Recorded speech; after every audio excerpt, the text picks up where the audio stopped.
Kali ini kita akan mempelajari membaca diagram, histogram, poligon, dan ogif.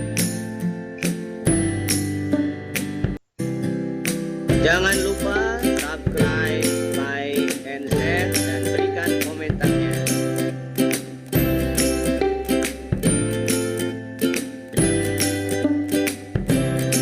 Oke, gimana kabarnya anak-anakku sekalian? Mudah-mudahan kalian sehat selalu dan senantiasa Allah berikan keberkahan, sehingga hari ini kita bisa menyerap apa-apa yang akan saya sampaikan.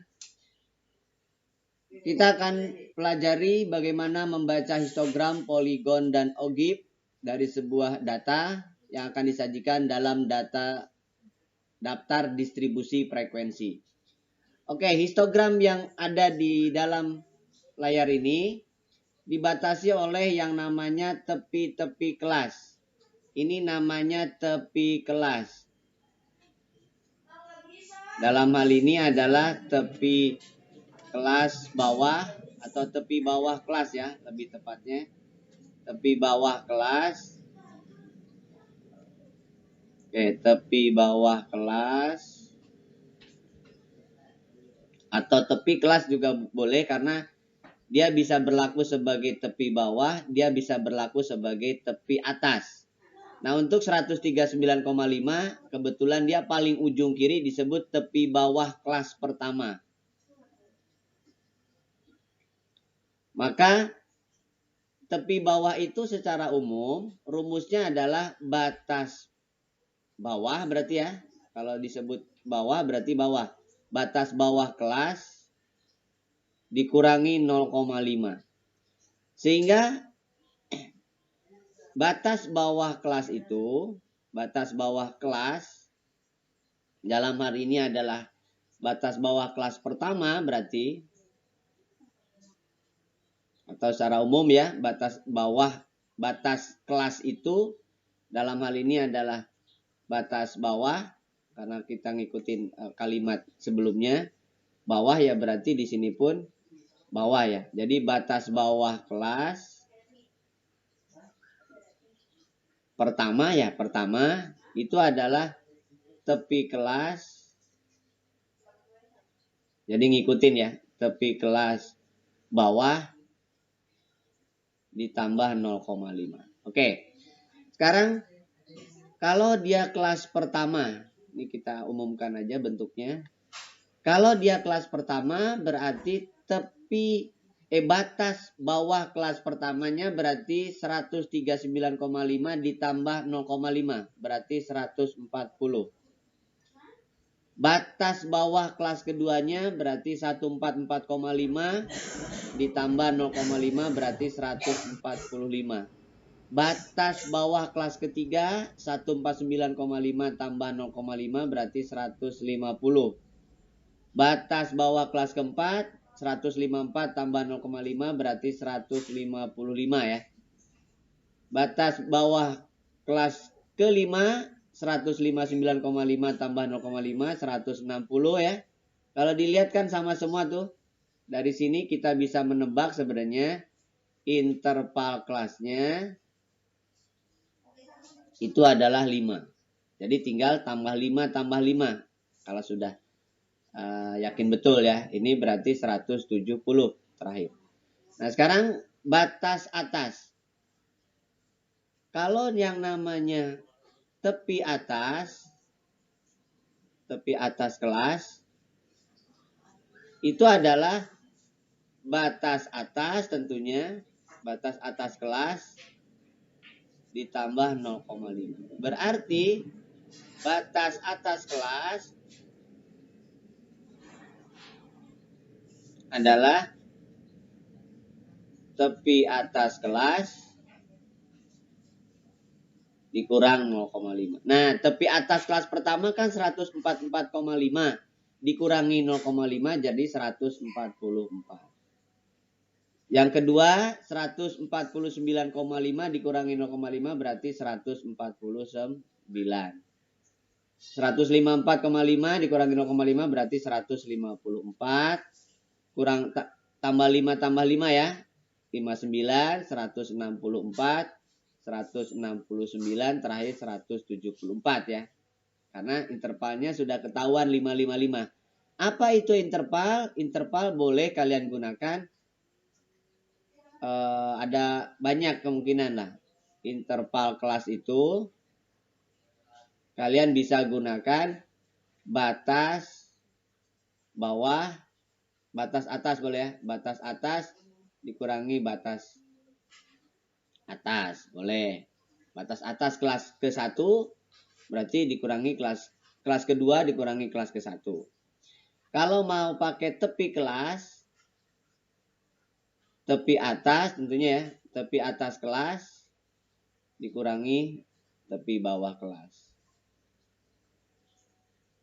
Jadi 144,5 dikurangi 139,5 berarti 5 ya.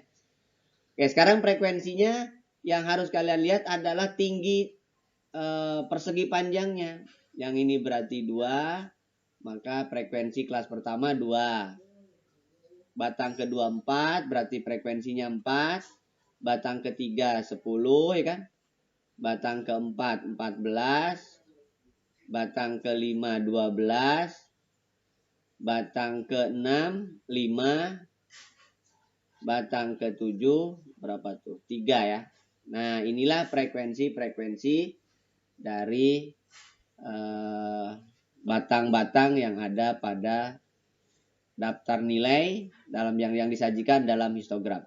Nah, kalau misalkan kalian sudah dapat daftar distribusi frekuensinya, bisa juga menghitung nilai rata-rata, modus, median, atau ukuran pemusatan dan ukuran penyebarannya. Kalau seandainya kalian tidak bisa langsung menjawab dari histogram. Oke, gitu ya. Nah, lanjut dengan poligon. Oke, sekarang poligon. Poligon itu menggunakan nilai tengah kelas. Jadi ini 21,5 itu adalah namanya titik tengah atau nilai tengah boleh. Titik atau nilai. Nilai tengah kelas. Dalam hal ini adalah pertama ya. Nah, nilai tengah kelas itu tentunya didapat dari tepi-tepi kelas. Ini saya ambil dari histogram. Saya ambil 2 batang aja sebagai gambaran. Oke. Ini misalkan histogram yang pertama, batang yang pertama, ini batang yang kedua. Oke, nilai tengah kelas ini namanya tepi atas kelas pertama.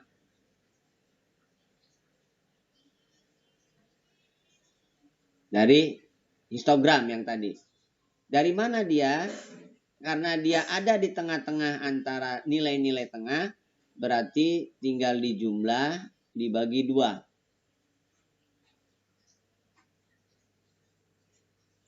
Itu nilainya berarti 53. Dibagi 2 berarti 26,5 ya. Nah, jadi tepi atas kelas pertama 26,5 berarti batas atas kelas pertamanya adalah dikurangi 0,5 26. Gitu ya. Nah, begitupun yang ini adalah tepi atas kelas kedua. Itu adalah 31,5 ditambah 41,5 bagi 2. Berarti 73 ya. Bagi 2 itu adalah 36,5. Berarti batas atas kelas keduanya adalah dikurangi 0,5 36. Dan seterusnya kalau lihat dari intervalnya di sini didapat bahwa intervalnya adalah 10. Maka dia beda 10 pastinya ya. 46. Kemudian berapa nih? 56, 66, 76, dan terakhir adalah berapa tuh di sini? 80-an. Nah, sekarang tinggal tepi bawah. Karena dia intervalnya 10, berarti ini tepi bawahnya kelas pertama tentunya ya. Kelas ke-1 itu adalah tinggal dikurangi 10 karena intervalnya 10. Berarti 16,5. Tepinya 16,5 berarti batas atasnya, batas bawahnya adalah tambah 0,5. Jadi 17. Tambah 10 jadi 27. Habis 26 kan 27. Habis 36 berarti 37. Habis 46 berarti 47 gitu ya. Habis 56 57. Habis 66 67. Habis 76 77. Nah, ini adalah tepi-tepi batas-batas kelas bawah, batas-batas kelas atas. Gitu ya. Nah, sekarang berapa frekuensinya? Tinggal lihat titik tingginya. Tingginya 3, berarti ini frekuensinya 3. Ini tingginya 5, berarti frekuensinya 5. Kelas ketiga tingginya 9, berarti kelas ketiga 9. Kelas keempat 12, tinggal lihat di sebelah kirinya frekuensi. Berikutnya berarti 5. Berikutnya adalah 4. Dan terakhir adalah 2. Nah, itulah nilai-nilai frekuensi dari poligon. Poligon adalah menggunakan nilai-nilai tengah atau titik tengah kelas dari sebuah histogram atau dari sebuah daftar distribusi frekuensi. Gitu ya. Oke, satu lagi tentang OGIP. Nah, saya ambil satu contoh aja. Ini adalah OGIP positif namanya. Kenapa positif disebut? Karena dia naik ya. Jadi ini OGIP positif. Nah, kalau OGIP dia menggunakan yang namanya tepi kelas. Yang paling kiri berarti tepi kelas bawah ya, atau tepi bawah kelas boleh, tepi bawah kelas, tepi kelas bawah pertama. Lebih enaknya sih tepi bawah kelas ya, tepi bawah kelas pertama. Jadi tepi bawah kelas pertama. Berarti berikutnya sama. Karena dia sebagai tepi bawah kelas, itu berarti batas kelasnya tinggal ditambah 0,5 berarti 47. Tambah 0,5 berarti 50. Tambah 0,5 berarti 53.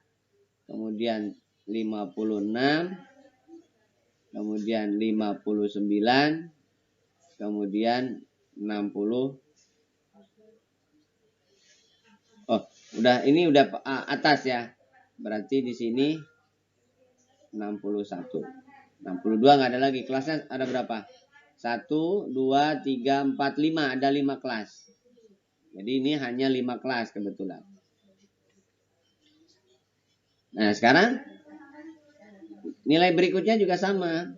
Nah, berarti karena dia 49,5 berarti dikurangi 0,549 dikurangi 0,552, ini berarti 55, ini berarti 58. Gitu ya.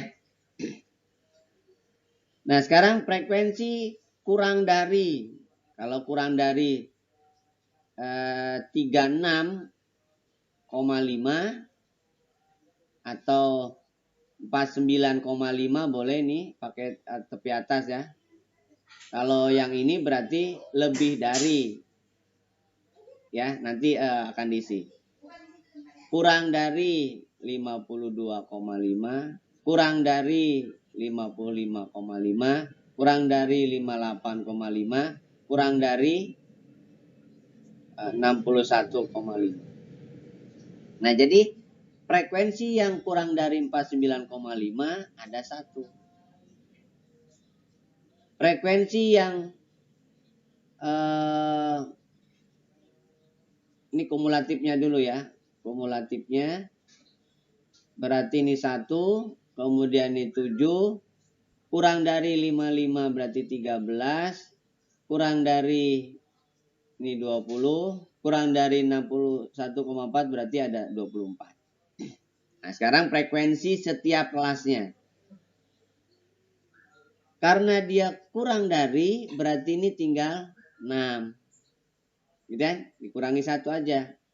Ini dikurangi 7. Berarti 6 juga ya. Ini dikurangi 13 berarti 7. Kurangi 20 berarti 6. Nah, itu frekuensi kelasnya. Jadi frekuensi kelasnya 16674. Kalau di total, ini total harus 24. Sama dengan kumulatifnya. Ini jumlah harus sama dengan kumulatifnya. Gitu ya. Oke, itu tentang OGIP menyajikan data dalam bentuk diagram yang diubah ke dalam daftar distribusi frekuensi. Mudah-mudahan bisa dipahami. Kalau belum paham, putar lagi videonya sampai kalian paham betul bagaimana membaca histogram, poligon, dan OGIP. Sekian dari saya. Jangan lupa subscribe, like, and share, dan berikan komentar. Assalamualaikum warahmatullahi wabarakatuh.